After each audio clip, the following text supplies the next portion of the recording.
but I'll teach a non-political lecture, but an interesting one about culture. Now, we're going to talk today about variants of conservatism. As we discussed in the previous weeks, conservatism, although it sounds very rigid, although it sounds like they're very stubborn people, they're actually less than other ideologies. Conservatism mixes quite well with other things because it's so broad, because it's about a lot of things. They can easily give in on some things and not pursue and pursue others, right? Conservatism, in at least politics I've seen while alive in different countries, is quite flexible. It's quite mixable with others. And it means that if we talk about variants of conservatism, right? I explained to you the standard conservatism before. Your standard conservative point, like the PAN, fits in my description there. But these other variants that we'll talk about today, they don't necessarily have much in common with each other. There's no real red thread that runs between them. Conservatives, also in contrast to, for example, communists, don't have any real shared cause with each other. Sometimes they're opposite to each other. Sometimes, especially with cultural conservatives, they're mutually exclusive. If I'm conservative about my culture, then, well, your culture cannot mess with that. So you can have, for example, the standard one is Christian conservatives versus Muslim conservatives. They hate each other, even if they're on the same team, right? You don't get that, well, okay, communists trying to kill each other too, but not to that extent. There's no like deep-seated hate between them. With different conservatisms, they're not necessarily on the same side of things. Now, talking about inconsistency, I don't want to let you go without looking a bit closer at this picture. This picture is magnificent. This is Frenna, of course, but look at the banner of the background. So it says something's never changed, and you have 4 types of change, right? You have AMLO, you have Lenin, of course. Then you have Hitler, but then look behind the lady. If you look closely, it says Socialista Democrata, and you can see Obama being there. So this is some new stuff, man. So Lenin and AMLO, okay, that's predictable. But Obama and Hitler being a tag team, these people were smoking something. This is intense. The stupidity of this is intense. So now you know, right? Lenin, Hitler, Obama, the trio of death. And if somebody ever gets me a close-up picture of this banner, I'll put it as my Facebook banner. It's too good. So that's just a note. What does it says in AMLO Socialismo Fabiano? Yes. What is that? That's flattering, actually. So what I think it comes from the Fabian Society. Fabian Society they lived around the same time as Marx, but they were not as radical. They're kind of like high-class socialists, like people like me. Like, I'm not high class, but like intellectuals, highly educated people who were on the left. So Fabian socialism is a center left intellectual socialism. It's not an insult. That's the thing. It's weird that they picked this. Fabian Society is a very well respected NGO, or it was at least. But anyway, this is wonderful. Whoever made this, I want to meet these people. Now we're going to talk about conservatism. The first subtopic of today, and there's no real consistency between them, I'm warning you, is neoconservatism. You might have heard of this word before, of neoconservatives, but it might mean something slightly different than you think it does, because there's no real parallel between neoconservatives and neoliberals. Neoliberals are kind of a comeback of liberalism, but more radical, right? Neoconservatism is not that. Neoconservatism is not hyper-conservatism or something.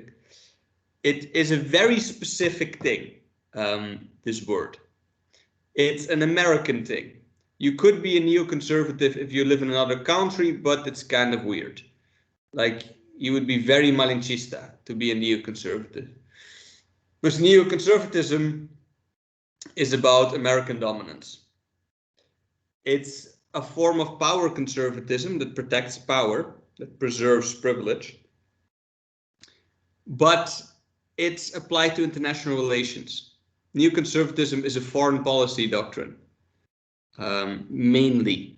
It also has domestic implications, but it mainly, our most attention goes to international relations. So it's this power conservation, this protection of privilege, but then applied to American dominance.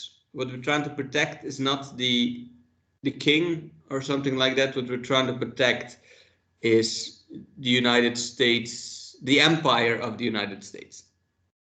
The dominance of the United States, their position, them being the policeman of the world, right? That's the idea. That's what we must try to conserve at all costs.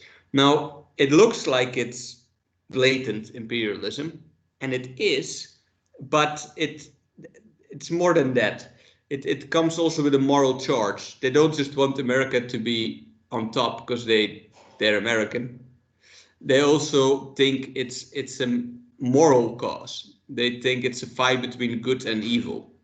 The world, geopolitics, international relations, is a fight between good and evil.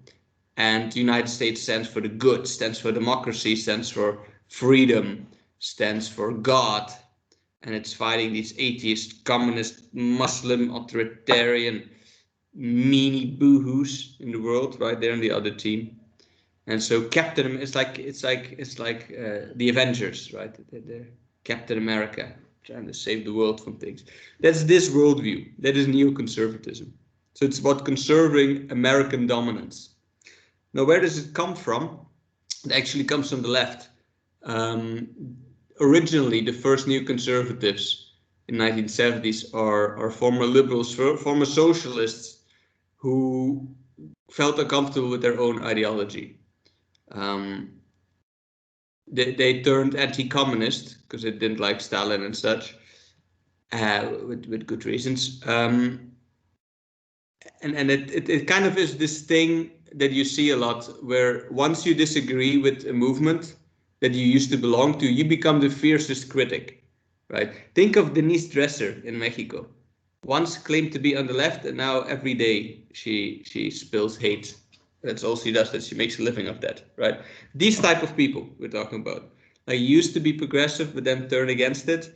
And they wanted to see United States become more anti-communist, more anti-Stalinist. And that was not happening, because that was around the time that the United States was losing the Vietnam War. And they were disgusted by the fact that the United States didn't go all in to crush communism, and actually lost that war, and they thought it was hugely humiliating. And this drove them in the hands of the conservatives. They were not conservative, but it's a kind of the enemy of my enemy is my friend thing. And that pulled them to the right. And out of this grew a movement that was obsessed with US power. So it's a reaction of liberals against other liberals for their failure to defeat the socialists, to defeat the communists. And they thought, we cannot let this happen again. Because if we lose a couple more wars, then communism is going to dominate. And our own cause, they're kind of just jealous of the communist success. So our own cause just won't stand a chance. Because they think that if the United States loses its dominant role in the world, then they will lose the ideological war as a whole. Then communism, they have a lot of faith in communism in a way. Like, they believe that once it's established, it will stay. So if we keep losing wars, if we don't win the war in Afghanistan, etc., then the world is going to become more authoritarian, and liberal democracy will lose.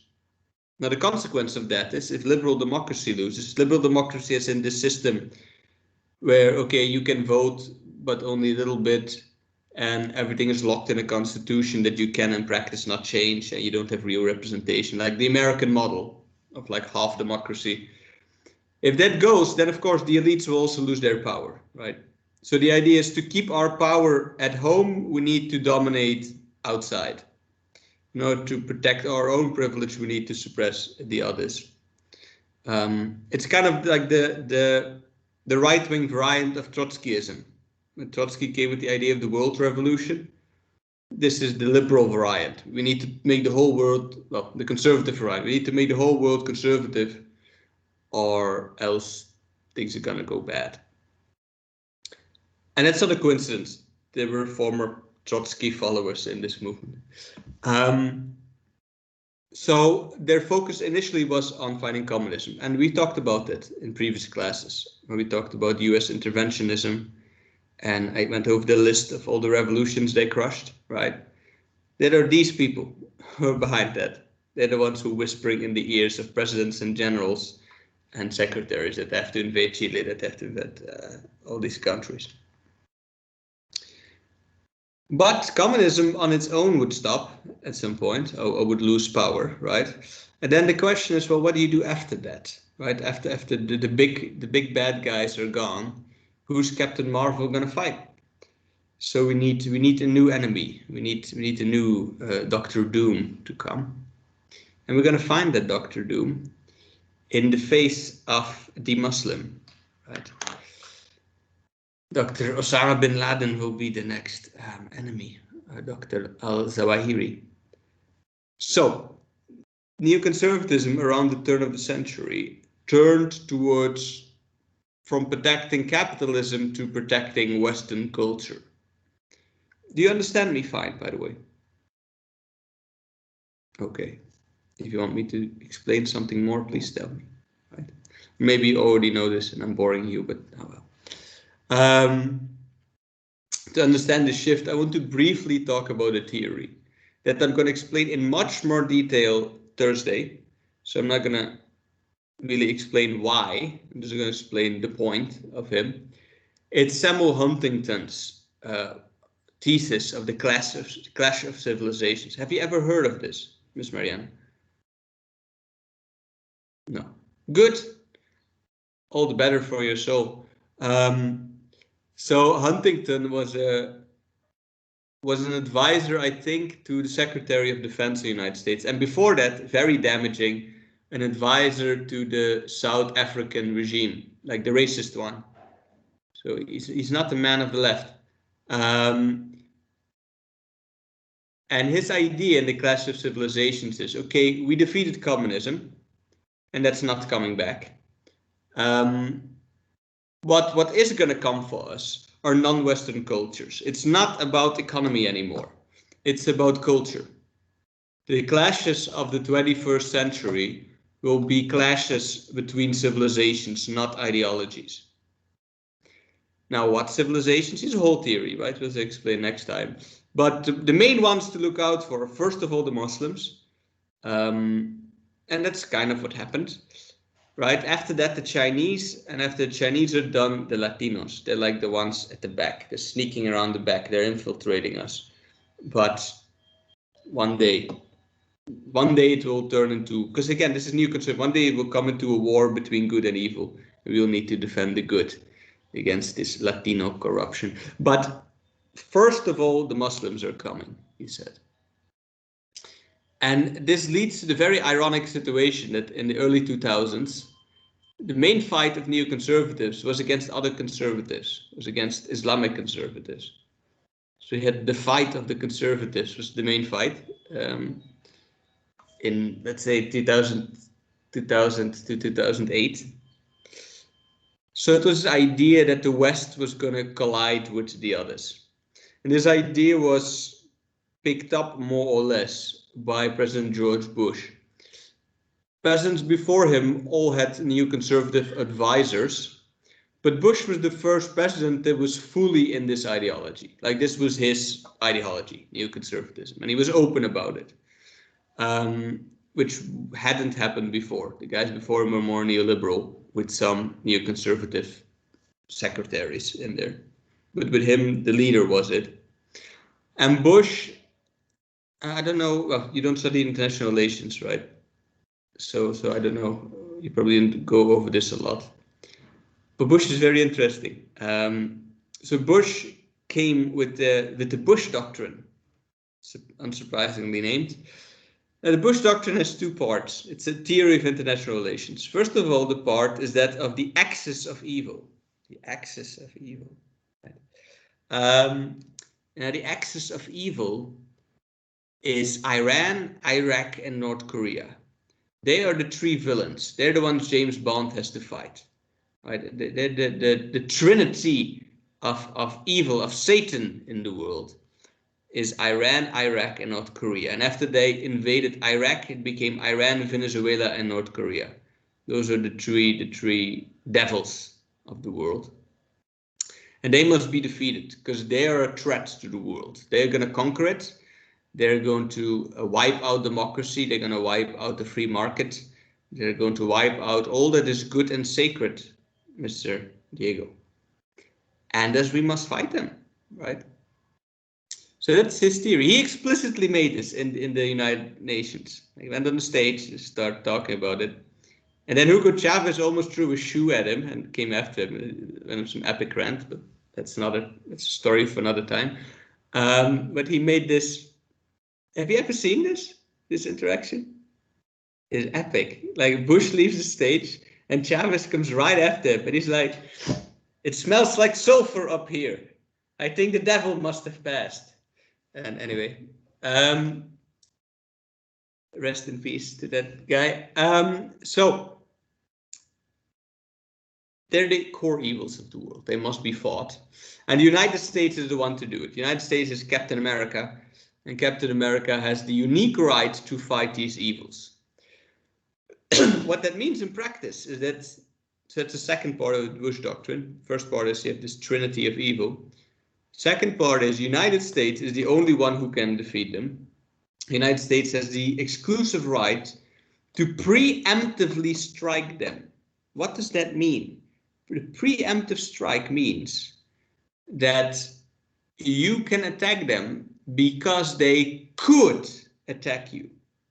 Not because they will, not because they are, but because they could, right? A reactive strike is if you pull a knife on me and I stab you with my knife.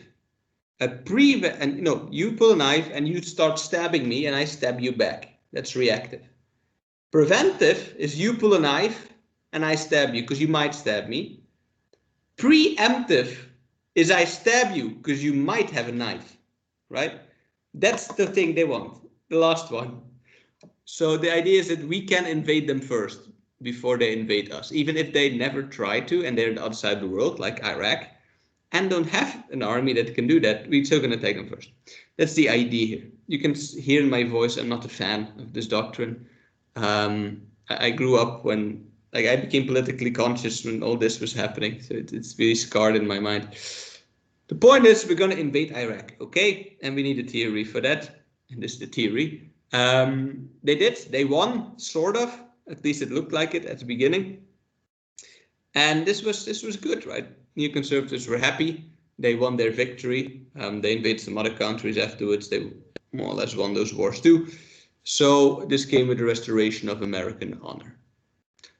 That's under Bush. That's kind of where it ends with neoconservatism's big power stride.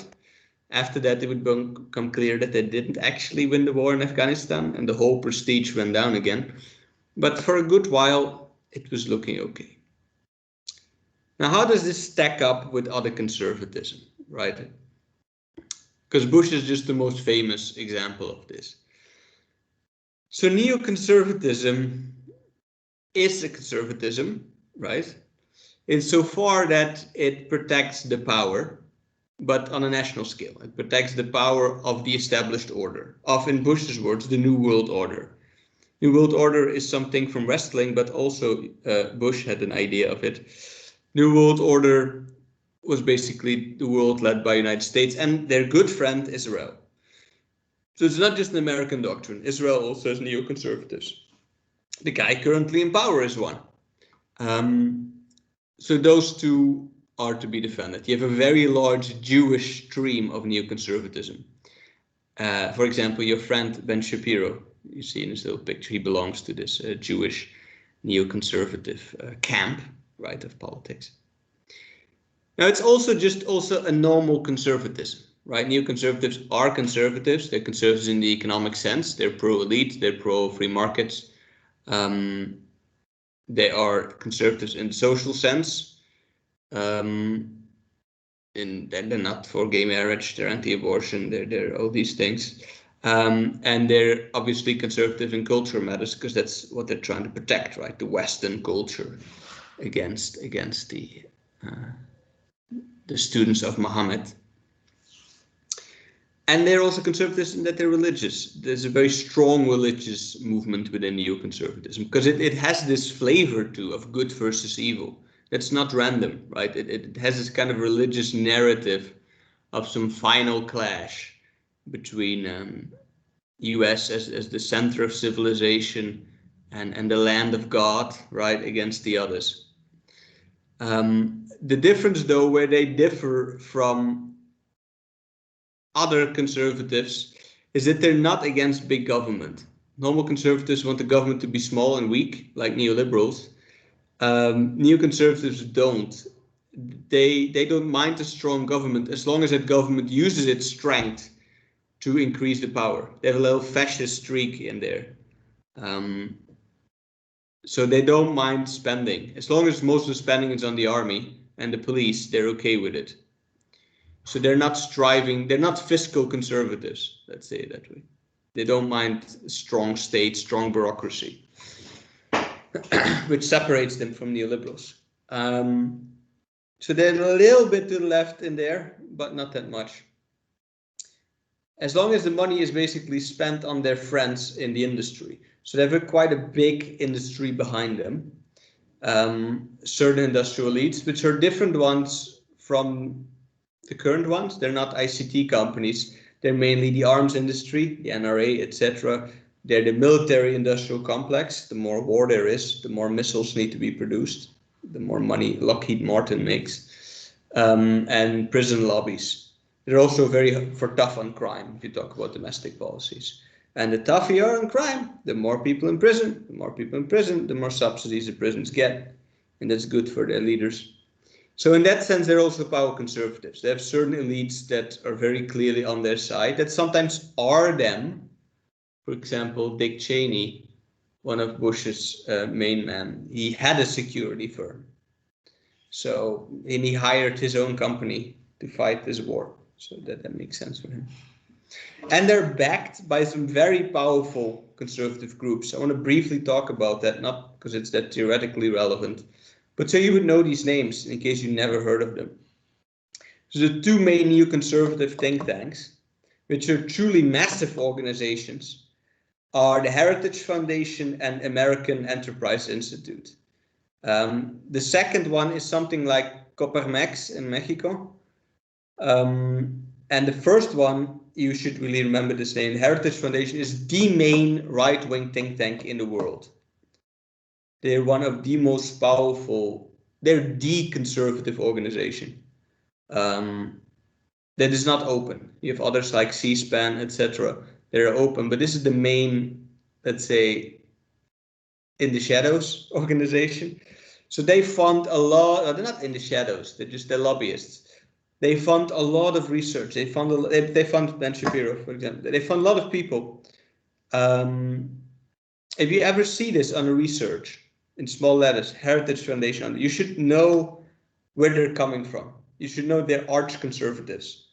Not that it means what they're saying is wrong necessarily, but it's explicitly biased. They're not a neutral organ. They sound like it. Heritage Fund. It sounds like, oh, cultural conservatism. No.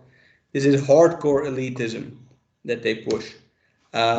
Push for all the wars, etc. Anyway, Heritage Foundation, great people. I'm still waiting for my paycheck from them for explaining conservatism so well. So that is neoconservatism. Do you have any questions about this? So it's important to understand that this is an American and Jewish thing, right? The PAN is wannabe neoconservative, in the sense that they're malinchista to some extent, but they're not fighting wars, right? You need to be military minded to be neoconservative.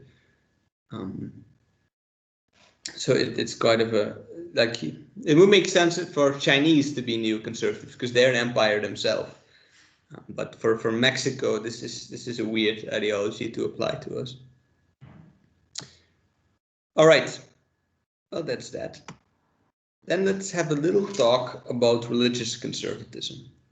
I'm not going to give a long lecture about all kinds of that, but just to understand a bit conceptually the different things here about religious conservatism and fundamentalism. So, normal conservatism is religious conservatism, right? Most conservatives, not all, but let's say 95 to 99% of them are religious.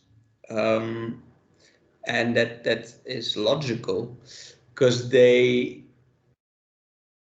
in a cultural and a social sense see religion as an important part of society. So religious conservatives, as opposed to other religious groups, right? Okay, let me restart this. In politics, their advocacy of religion goes beyond their own belief. They're not religiously conservative just because they believe in God. Because a lot of groups are religious, right? A lot of religious liberals, there are a lot of religious socialists. The president is one of them. They're religious because they believe that religion itself is useful, regardless of if it's true or not. Right? Of course, they believe it's true, but that's not the real point. The real point is that religion is good for society, that religion keeps things together, that it protects the community, that it stops evil in people. Right? That's what makes religious conservatism conservative, not the religion or the faith itself. They share that with many other people from other parties and ideologies. So what they're trying to do is that they're trying to protect the social order by following religious prescriptions. They think that their religion has certain rules, right? If you take Islam, for example, that they believe that in their religion there are certain advices, certain wisdoms, that if people would only follow them would create a more stable society, right? Same with Christianity. So it's not following the religion just because of God. It's because they think there's a benefit in there. And that makes them socially and culturally conservative. So this is normal, let's say, light religious conservatism, which we'll talk about later. This is not really a power conservatism. It can be used for that. Of course, religion can be used to support the elite. That's what Machiavelli proposed, right? But at a bare minimum, they're going to be power conservative in the sense that they'll protect the power of the religious leaders, right? At the bare minimum, even if you have nothing to do with the elite, you have to protect the priest class or the privilege of the priest class. For example, if you take Hinduism, you have this hierarchy of groups in society, right, in their caste system. Unsurprisingly, the priests are in the highest caste, right? The priests are right below God. So that is favorable for the priests, right? You want to push this idea because you're in it. So they don't necessarily are about protecting elites, except, of course, the religious elites.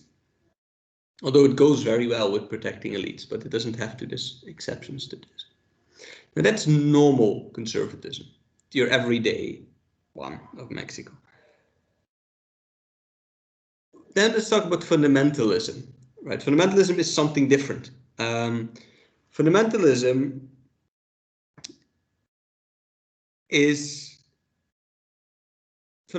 tries to ground these beliefs, tries to find fundaments, tries to find grounding in certain objective truths.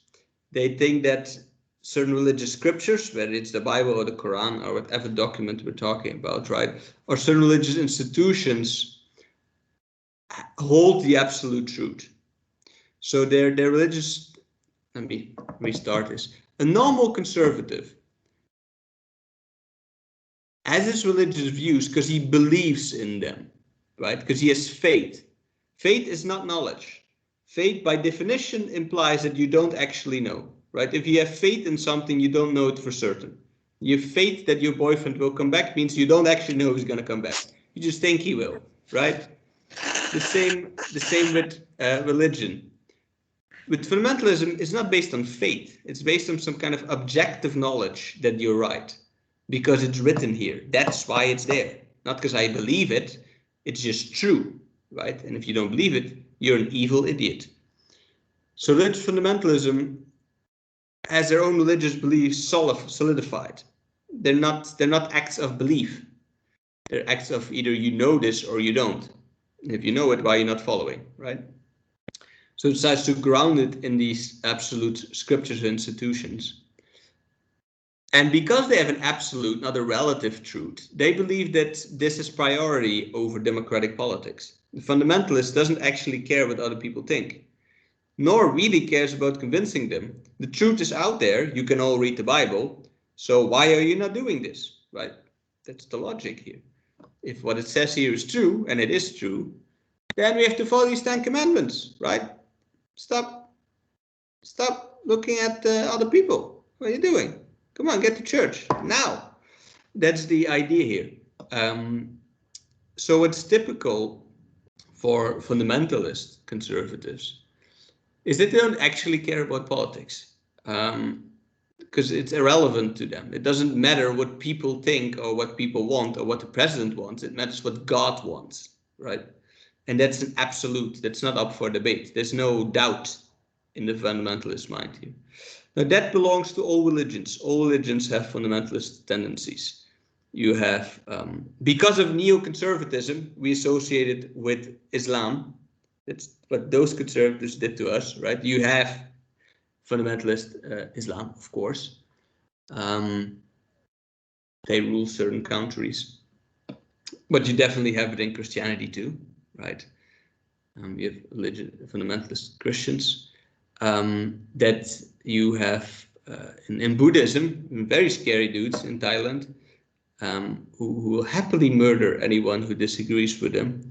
So this is all Hindu fundamentalism exists. Jewish fundamentalism obviously exists. It's not belong to one religion. And what's typical of this type of politics is a disdain for democracy. You can see this in Frenna, for example. Right? They generally don't care about why something happened or who supports what. It's about having it their way because it's some holy mission. In general, you see this with fundamentalists. They don't care about the law. They don't care. Like if the police arrest them for something, the police is wrong. They won't give it a second of thought, which makes them interesting ideology. They're an anti-political ideology in a way. Now, in the soft end of the spectrum, you get people who isolate themselves, who just live like Mormons or Amish people. They just live on their own. They think everybody's wrong, but that's their problem. We're going to live on our community and be with God. That's cool, right? On the more extreme end of the spectrum, you have those who want to base politics on religion. Not on religious values. Those would be normal conservatives, right? It's not about charity and compassion and faith and family. No, it's about basing it literally on religion. As in the book says this, that's what we're going to do. You don't agree with me, I cut your head off, right? That's the way it's done. So this is when we get to a theocracy. Theocracy is a society where politics is modeled on religion, where the political leaders are the religious leaders. Right. The prime example of that in our world is Iran. In Iran, the supreme leader is the religious leader. And the main structure of the country is based on religious rules. You have a democracy on top of that, right? But the democracy is secondary. If here the PAN would win, you would have a democracy with inside of it a religious-based government, right? This is the other way around in Iran. You have religion-based government, and inside of it, you have a little bit of democracy. So theocracy is that. Now, fundamentalism is only partly conservative. It depends, I explained this the other time, it depends on how they interact with tradition. If the tradition in your society is to be fundamentalist, right, then they are conservatives. And they're protecting things how they used to be, like in Saudi Arabia, for example. Because you always had religious leaders all the way down. Well, you had colonial times in between, but before that too. You had sultans and caliphs and whatever. But if that is not the case, if these fundamentalists are born out of a different type of culture, right, then they're not conservative, because they're not conserving anything. They're just changing everything. Like in Iran's case, Iran was the Iranian fundamentalists are not conservatives in the sense that they did not protect the elite. They overthrew the elite, had a revolution against the elite, and they killed them. And they installed a whole new elite. It's not a conservative thing to do, right? So fundamentalism, we often see it as conservative, and it usually is, but not always. Do I make sense? I know I'm just ranting about things. Is this still useful, Miss Mariana, or should we refund your 10 pesos? It's okay. I want to say something. Yes. In Mexico, is the religious conservatism what we see, for example, like in politics and Frena and everything? I think in Mexico, Mexico's conservative party, which would be the PAN, well, really Mexico Libre, right? Is the normal to your standard conservative thing, standard power, social and cultural conservatism. With the exception that I think they tilt quite heavily towards the protection of elites, which makes them a bit neoliberal too, right? They're the more fiscal, free market type conservatives. Yes. But I don't think they're fundamentalist. Frena maybe, but Frena is not a party. PAN is very normal, I think. In a manifestation, I saw that they were praying in El Zócalo. Who? Frena. Ah, yes. Yeah. Frena is very special. They mix a lot of things together in unique ways, like Obama and Hitler, but also praying and protesting. Well, Frena is I think Frena is more closer to fascism than it is to normal conservatism. Because they're not really basing themselves on any tradition. They're new. They're revolutionary. They want a coup, right? They're explicitly golpista. That's the goal.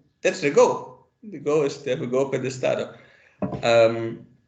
So they're conservative, but of a very special kind. Yeah. But in Mexico, conservatism, well, you have two things, right? You have conservative parties, but conservatism as a more political idea or as a stream is much broader, of course. You have conservatives in all other parties, right?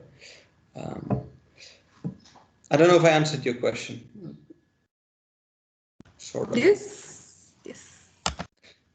Mexican politics is, of course, is always a bit exceptional because there's no real consistency in anything, and it's hard to clearly apply ideologies to different parties, right? But that's what we have to do. That's our job. Now, I talked about more radical versions of conservatism or more right-wing ones, right? Like neoconservatism is clearly on the right of the political spectrum. Now let's start moving a little bit towards the center. Another variant of conservatism I want to talk about with you is Christian democracy. While neoconservatism is American, Christian democracy is, let's say, the European addition to the conservative family. So Christian democracy is, like most European things, older. than the others. Christian democracy is a 19th century, early 20th century creature, which is when democracy starts happening in Europe, the church decided that they should have a faction of their own. Before that, they were just supporting the elite, the king or the aristocracy. But with the start of democracy, they thought, well, we need a party, right, to win this bidding for the soul of the nation for power. So they tried to fuse these modern politics with their own societal views, let's say. Now, this did not necessarily come directly from the church, right? This is not the party of the church. These are just Christians who organize. And this conservatism, Christian democracy, is mainly a social conservatism. It's mainly about protecting society. It's about protecting the community, both from disruptions, economic, etc., but also from internal change, right? From the queer people, they must also be stopped. But it's mainly about community in this. It's not about conquering the world in Christian democracy. That's not the point here. So it's a social conservatism, much more than a power conservatism. Christian democracy, I'm going over it very broadly. And this is a topic that I have a lot more intuitive knowledge of, because I know all these parties in Europe, so you can ask me about it, right? Then I have real, like, theoretical things about it. But Christian democracy is a center-to-center-right movement. They will call themselves center, but we objective political scientists see through that, and we say, yeah, actually more center-right. They're center-right because at the end of the day, they're pro-capitalist, they're pro-market, not because they believe in the market. They're not liberals. They don't think this is going to lead us to some utopia, because conservatives don't believe in utopia outside heaven. Just because they think it's the best thing. They think it's better than communism. So, well, then we're on this team, right? So they're pro-market and a bit pro-elite. They are conservative on cultural issues. They're against abortion. They're against euthanasia. They're definitely against drugs. It depends a bit, depending on the country, if they're anti-gay or not. Probably originally they were. But like all conservatives, they're willing to trade. They're willing to bargain. Usually they will bargain the gay chip for something else. Say, okay, we won't hate on gay people. But you can't smoke weed, right? They're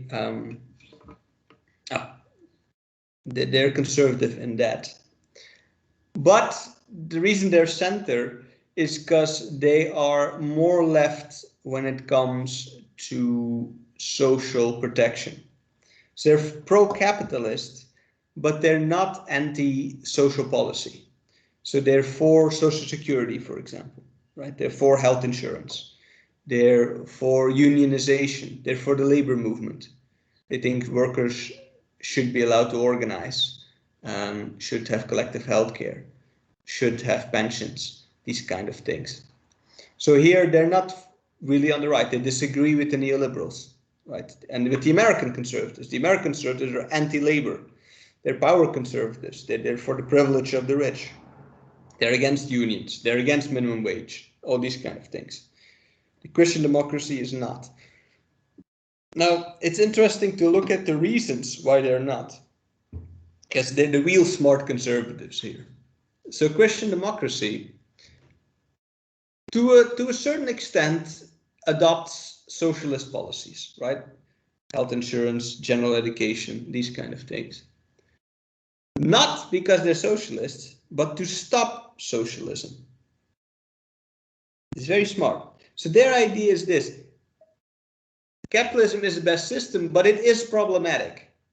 Capitalism is going to generate misery. That misery is going to empower the left, and then we're going to have a revolution, and then the atheists are going to be in power. We cannot have this.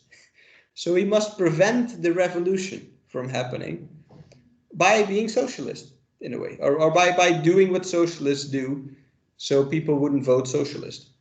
And this has clear historical roots. It starts with Pope Leo XIII, who else, Rerum Novarum. Have you ever heard of this text? Then you don't know much about Christian democracy, dear student.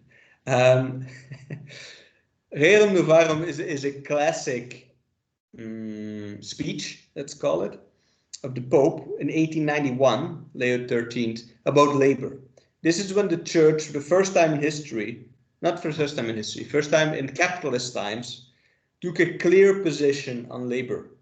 They basically admitted, yeah, we're on the side of the elite, but the workers are suffering, right?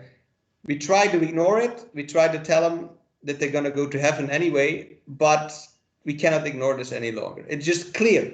Marx is right to some extent that this is happening, right? People are being exploited. The average person lives in misery. This is not good. This is not Christian. And more importantly, it's a political problem. So Rerum Novarum is a speech. It's against both communism and capitalism. It says capitalism is bad, but communism is worse. So we must fix capitalism, right?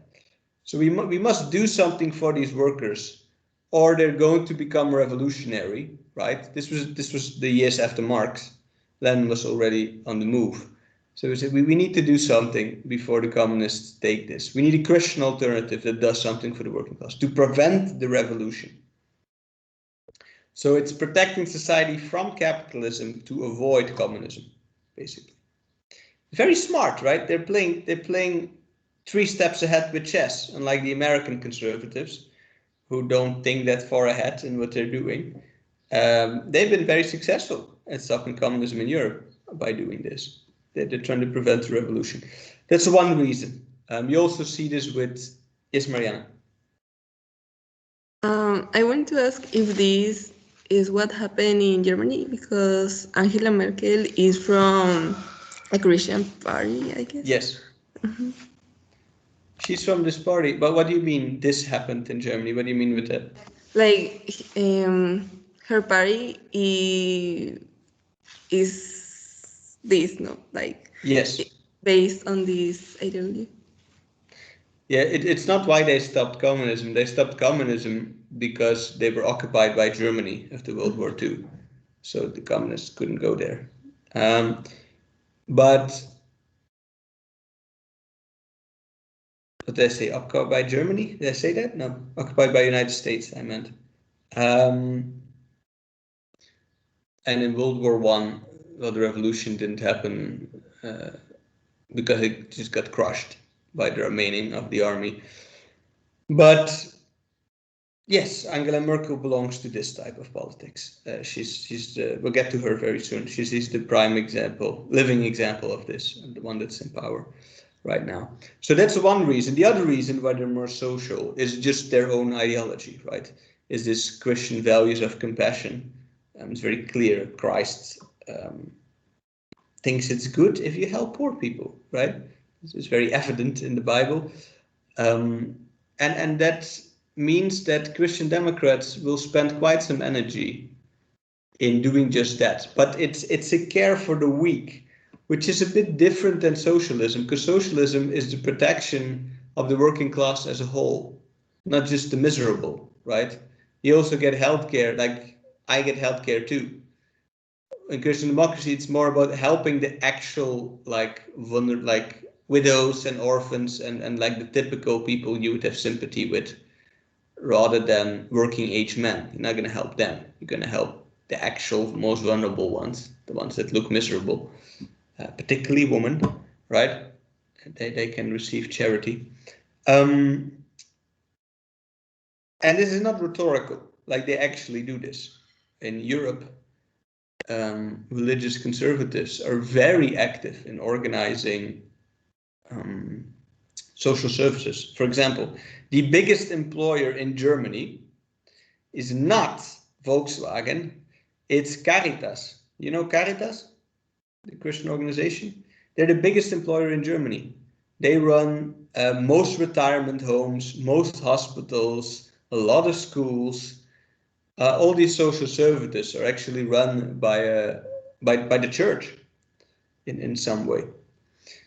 So this is not just talk, right? They actually do it. So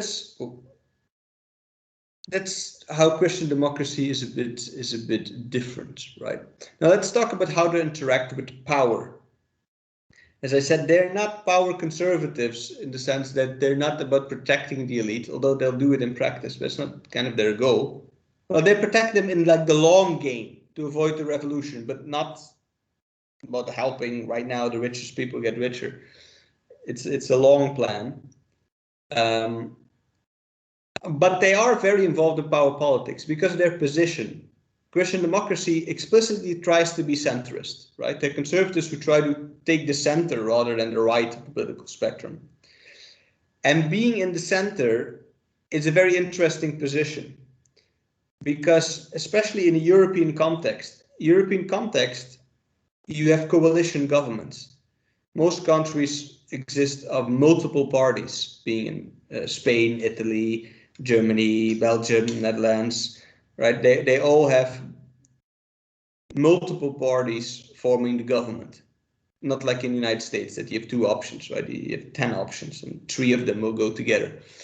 So being in the center is very powerful here because you're necessary for coalitions. If the left wants to make a coalition, they probably need you. If the right wants to make a coalition, they need you. The only coalition in which they don't need you if they somehow go together, which can exist, but that's a different story. So they're, we call this in Europe, they lay in the middle of the bed. Like if you want to reach over to your partner, you have to hug them too, right? Because they're in the middle. They lay in the middle of the bed, which makes them politically very strong and makes them more powerful than they actually are. Like then they're more powerful than the amount of votes they get, because they're almost always in the government. And they're power parties. If they can be in the government, they will. They don't have much ideological restraints. Like they'll give in on whatever just to be in power. It's very typical of this movement. They're very Machiavellian in how they operate. Not in the evil sense, just in the keeping the eyes on the ball way. They're very strategic. And what they do is kind of the opposite of what the Americans do. In the United States, conservatives, which are power conservatives, they're really about protecting capitalist elite, they will use popular cultural conservative arguments to get the job done. So what they really want are tax breaks, but they'll talk about abortion, because most Americans don't like abortion, right? So if you're anti-abortion, you have to vote for them, even if you are a socialist. Here they do the opposite. In Europe, cultural conservative positions are not popular, so they'll use their economic popular positions to get the conservative ones. It's the opposite of what the Americans do. So they will give in on higher pensions or something like that, or a tax break or whatever if they're siding with the right. And what they'll bargain for that is to keep drugs illegal or to stop euthanasia or to postpone gay marriage, let's say. So they sneak in the cultural conservatism while the Americans use the cultural conservatism to sneak in the power conservatism. Do I make sense? Okay, I'm sorry for boring you with this. Is that I know these people, it's a bit more concrete for me. So my point is that they're good at playing the power game. They were for decades the most powerful faction in Europe. In the European Union, that is, European Parliament. They would hold the majority because they would absorb other parties. So if you would win elections in your country, right, you would get a friend request from the Christian Democratic faction. Hey, want to join us, right? We'll do whatever you say, right? And so that they always would absorb whoever would win and they would keep their power, even if they're not that popular necessarily. So who are some leaders here, right? You have Angela Merkel, the living legend, surviving since forever. Since you were born, she was president, and she still is. Well, she's not president, she's prime minister, but like when you were learning to spell, she was already ruling Germany. She's like, when people are against re-election, they forget that these European leaders have been there forever. She's like the emperor in Star Wars. She just keeps coming. Anyway, Merkel. Then we have a good friend, Nicolas Sarkozy, who went to prison for corruption this week. but he is from the French conservative. I don't like him at all. But anyway, he's one of those guys who was not really conservatives, but he joined them just because they had the power. And then the other guy you probably don't know. Do you? Does anybody know who the third guy is? The guy with the striped... No? Of course you don't know him. He's Balkenende. He's a former Dutch prime minister from 2002 to 2010. There's no reason why you should know him, but yeah, he won like 3 elections. He was good with the power, and there's many more of these, right? So Christian democracy is a rather big movement. The only change, let's say, in the last 10 years is they lost some power, right? Balkenende is gone, Sarkozy is going to prison, Merkel keeps surviving. And she will, but they shifted to the right. They're slowly losing this centrist position. They're pressured by nationalists to become more right-wing, to become more anti-immigrant, which is not really consistent with the Christian teaching, but they're becoming more like that. They're becoming more neoconservative in that sense, more about Western civilization. They're shifting to the right a bit on social issues. Cuts to social security, etc. But Europe as a whole is shifting to the right, so they're going along with that. But the roots of this movement are centrist with leftist elements. That's kind of what I wanted you to know about Christian democracy. Do you have any questions about this movement? Or European politics, now we're at it. I just wanted to mention that it's like curious to me how even if Merkel has like 10 years or more as prime minister, more, I think like 16 or something like that. yeah, how our vision of her is not like he's a dictator or something like that, as if she would be as if she been a leftist leader like in Latin America. I think that's more about you than about her. I think there's a lot to do with the Mexican view on re-election, which is unique in the world. You think that no re-election is the normal, but it's not true. I think 150 out of 996 countries have re-election, including the United States, right? We're one of the only countries in the world that doesn't have re-election. But we look at the world through that lens, and we see everybody that's re-elected for more than 8 years as some dictator. While to me, being in Belgium, there is no, but we have a king. I mean, he's there forever, right? And our prime ministers, you could be re-elected forever.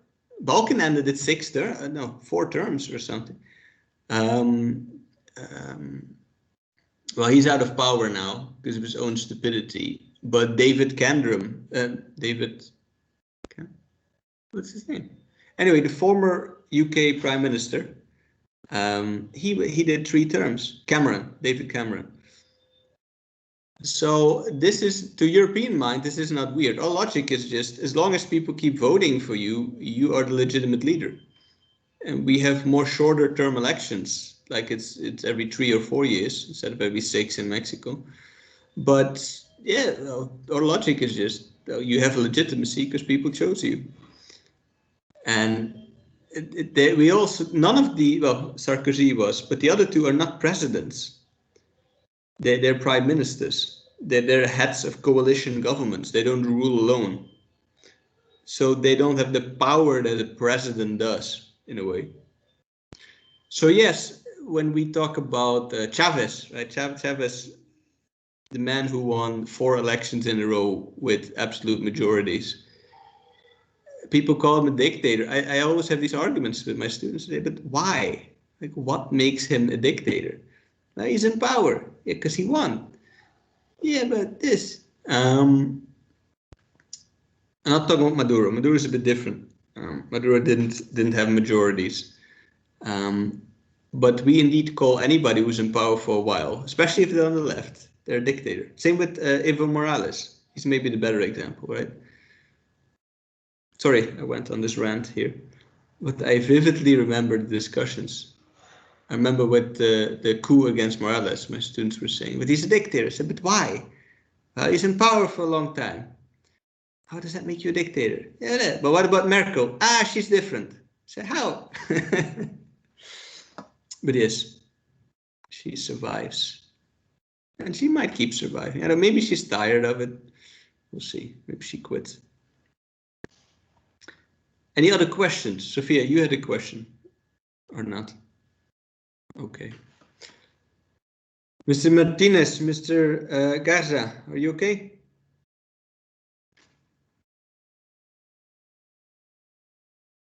Haha, busted for buying tacos. So, lastly, just to show you that every ideology has a left and a right wing, let's talk about the left of conservatism. It's not very big. Most conservatism is a right-wing ideology, but it has a left flank, of course.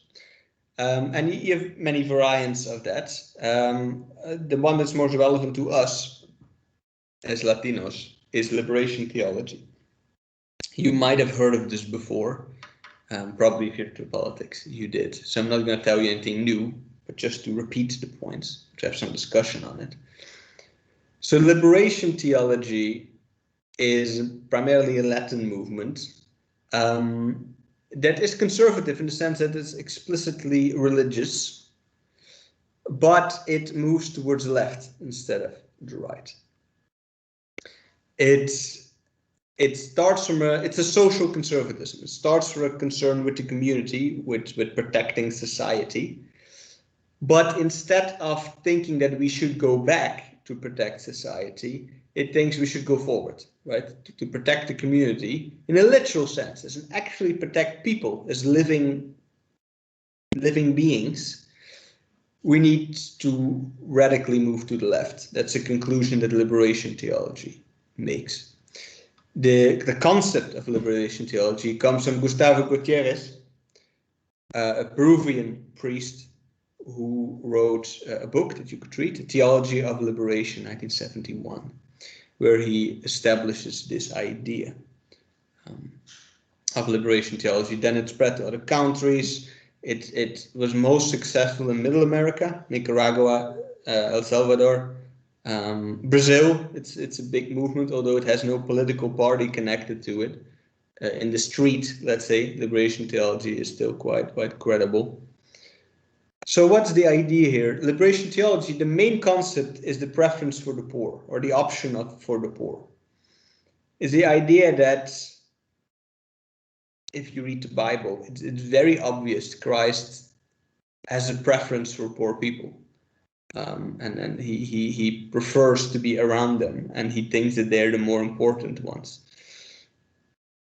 And if you have a preference for the poor, if you look at the world, if you look at religion, to the eyes of poor people, right, you will realize that we need a change. We cannot just be normal conservatives and preserve what is, because what is not good for the poor.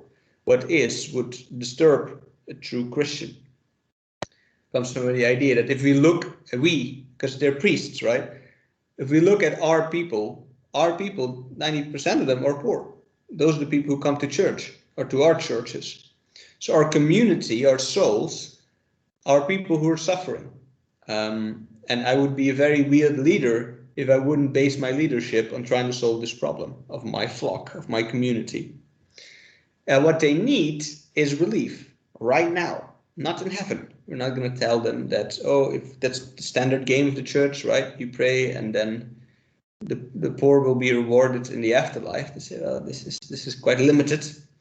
What we need is them to get improvement right now in their life, right? That's what Christ would do. And their analysis is Marxist here. They say, okay, well, if we just look at the world, we'll see that they are oppressed, they are exploited in Latin America by the system. So the consistent thing to do here is not to protect this system like our normal conservative Christians, like the Christian Democrats or the New Conservatives, etc. would do. The objective is to go against this, to criticize it, to try to liberate people from that. And here you can see that this Christian movement starts to move a bit towards communism, right? They have a lot in common with these utopian communists that I talked about, like Thomas More or like Wakeling, who use the Bible to argue for communism. They're not necessarily arguing for communism, they're Marxists, and they follow communist critique. They're not necessarily communists, but they touch, right? They touch each other. So in the most radical variant, they will just be communist revolutionaries. They will support the revolution, which is problematic because communism is more of an atheist movement. So it's a very Latin thing to combine this. Let's say it didn't work in Russia. Or they'll support, let's say, they support socialists, but like the far left of the socialist spectrum, more the Hugo Chavez type socialist, not the AMLO type socialist. That's in the harder variant. And the softer variant, when they're not involved in party politics, like in Brazil, for example, it's more about protecting the poor community. It's about doing these more Christian democratic charity things and organizing people and then trying to fight for their rights, etc. on a local level. You see a lot of like one thing liberation theology in Mexico is active in is in protecting migrants, right? You have some, I don't forget his name, but you have this famous priest from the south who is one of the main advocates for migrants' rights. I think it's Samuel. I don't remember the last name, but it's Samuel. He spoke once at Motor de Mexico at our faculty. It was probably before you were a student there. Anyway, that's the kind of things they'll be involved in. Now, this liberation theology is very dangerous from a conservative perspective, right? They're traitors. They're religious conservatives who turn their back on power conservatism. They fully separate it. They're anti-privilege. They're anti-elite. Revolutionary anti-against it. So this is very, very dangerous from a right-wing conservative perspective, because you're turning their weapon against them, right? And I believe it is dangerous. I believe this is very powerful. Communism and conservatism are an opposite ends of the spectrum, but if they somehow can meet, you get a very powerful combination, because what you get is more or less total moral superiority. You have moral superiority in the goals of your ideology, the communist, helping the poor, etc., equality, all these values, and you have the backing of religion, right? And all the moral, and I don't mean it as a value judgment, I just mean they have a lot of moral arguments, right, to make. They stand very strong on their ethics. It's hard to accuse them of being bad people in a Christian society.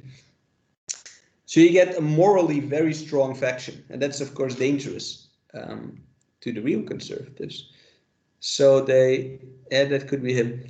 So they face persecution. This movement got stomped out. It was number one on the hit list of the CIA because they could see the potential, right, of this. So it's prosecuted. Mainly were the most successful in El Salvador, heavily prosecuted in Nicaragua, United States organized insurrection against this. Killed a lot of these people, and the church from their side also tried to ban this. Ratzinger, the former pope, was an outspoken hater of this movement. Excommunicated a bunch of people, placed them outside the church, say they're on their own. This is not Catholicism. Rome doesn't approve of this. That changed a little bit now, but now it's too late because this movement is more or less defeated in a real power sense. They still exist, but they're not. They're over their peak by far. Current Pope is more in favor, or is more neutral towards this. He has conversations with them. He's working on getting them back into the church. But that's liberation theology. It's let's say the ugly duckling of conservatism that walked away from the pack. What questions do you have about this or remarks? Why Ratzinger was not in favor of this movement? Well, in theory or in practice, because it threatens the elite, of course, which the church protects, but in theory, because it's Marxist, which would then to him lead to communism, and communism leads to atheism, which is not a stupid idea that happened in various countries. So he thought it just as too revolutionary, too much changing the order, too materialist.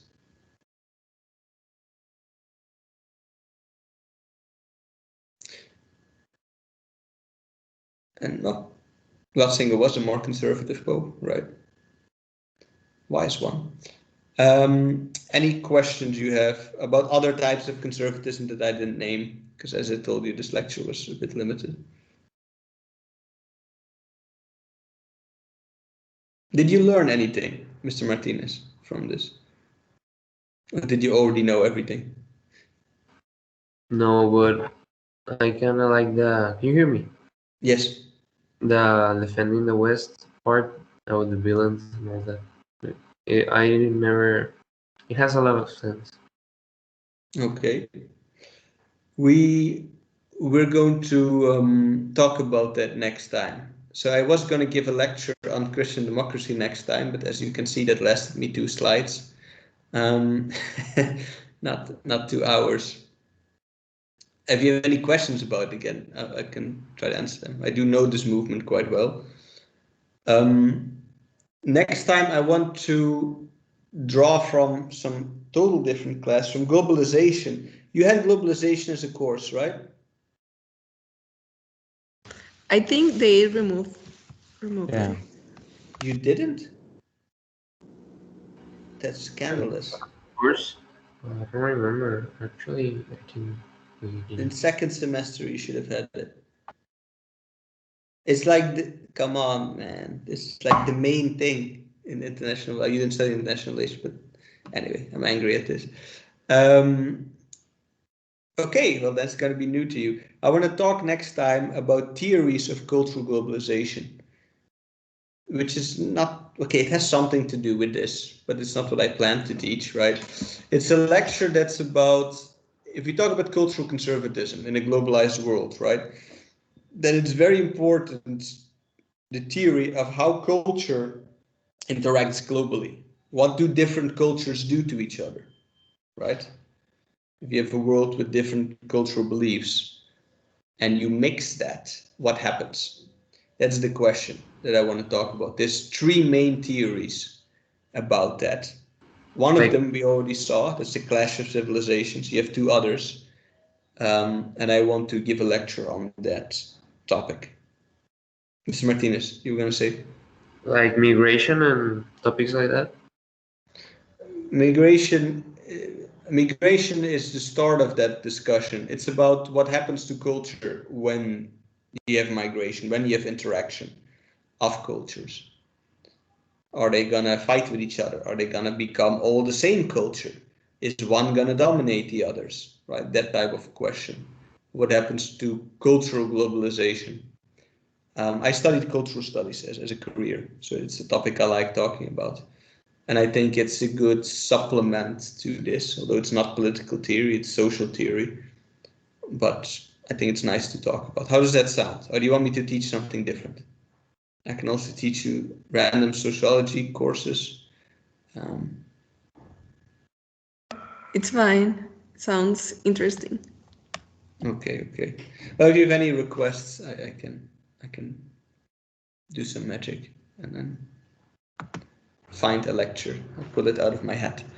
Okay, that's that for today. Students, I want to warn you that next week we're gonna have your presentations. I forgot who had what leader. Do you remember? I have Gandhi. So.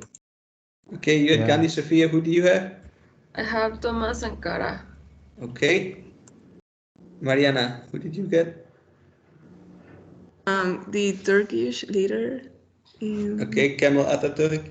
And Yes. Diego, Marcelo, do you Yeah, remember? I have. How's the name of this? Of this leader? How do I forgot it? Ricardo Anaya. No, it's a girl from Margaret UK. Thatcher. Yeah, Thatcher. Girl does not really describe this old lady, but and Mr. Hugo, who did you have again? I'm sorry, teacher. Which leader were you going to present about? I'm going to present about Gandhi and Gandhi. also, yeah, and Francisco Franco. Franco. Okay, Franco then, I guess. Yeah. Because Diego was going to present Gandhi, correct? Okay, so Oh, Franco. Good, Franco fits in with conservatism. do I There. have to choose a second one? Sorry, what? Do I have to choose a second one besides Franco? No, Franco is fine. So this is going to Okay. happen next week. I'll put it on Teams, right? Who presents what day? But just so you know, this is coming, and so you can start preparing and reading Wikipedia and other What sources. you want? What do the slides needs to have? Like the life or the ideology or what? Teacher? I will put that on Teams too, but the focus has to be on political things, on political thought, on political theory. So the bulk of the lecture, 80 or 70% of it, has to be about what these people thought about and what they did. So if they were political leaders, if they had power, it's about what their policies were. And if they didn't, it's about what they wanted, right? What were their views on the world? How did they, well, what were their values? What political ideas did they have? What ideologies did they adhere to? With all these leaders, with Sankara, it's a bit difficult because well, it's not difficult, but he didn't live that long. He didn't have that much time to do things. So you have to make a bit deeper there. But with most of them, they have quite well established political views on things. And that's what I want you to talk about. The biographical part should be maximum 30% of it. So I don't care how many times they married. So you can mention it, but that should not, like, gossip should not be the main part of the lecture. Students typically do that. If I don't say any instruction, they'll just talk about their private life. That is only useful as a background to the political part. So you do have to dig a bit deeper. Let's say if they wrote a text, if you can get it, you could read some of their work, if they were authors, etc. If not, there's a lot of material. Like, for example, if you have Thatcher, I know there's a lot of Netflix documentaries on her, but that's all biographical, right? It's more important what her government did and then what she said than how tough of a woman she was. It's not so relevant here. All right. Good. Well, if nothing else, if I cannot entertain you with any Mexican politics, global politics, any questions or that, if do you want to make any statements, poetry, songs, maybe Mariana that you wrote, do you want to share? No? Okay. Then I'll let you go to your next class. With sadness in my heart, I will let you go, Mr. Hugo, but I will see you again Thursday. All right? So take care and have a good day. Thanks, doctor. Have a nice day. Bye. Bye. Teacher, have a nice day.